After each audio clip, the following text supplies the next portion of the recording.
So big data has gotten a lot of hype, right? And Ayasdi clearly fits into that sector in some way. So, what's wrong with the term big data, or is there something wrong with the terms big data? And how do you describe that market? Yeah, so big data in my mind is a meaningless term, right? It has, I'll give you an example. I met someone at a party recently, and this guy was building a small business in which they would approach big companies and like make product videos. And he was trying to raise financing, and so he was picking my brain as to how do you go about it. And he said, I have an idea. I think I should raise it, I should spin it as a big data company, and then I'd be able to raise financing. And so I asked, how is this a big data company? He said, well, video files, they're pretty large.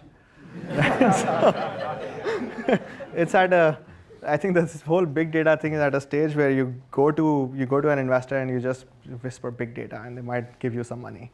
Right? So it's a meaningless term, right? I think the far-reaching impact of this movement, I don't think there's a name for it yet, is pretty large actually, right? And I draw my inspiration from science fiction. I grew up reading a lot of science fiction. And if you read enough science fiction, you see two types of futures that our species seems to have imagined. There is the one type of future in which everyone kills themselves, and either the technology runs amok or people are just not that great. And then that's not very interesting.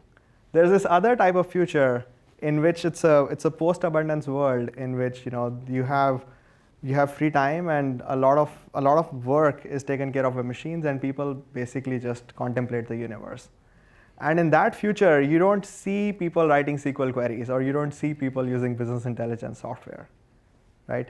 You see a world in which autonomous systems deal with large streams of data and inform your life to make it better. And I believe that's what we can achieve with data.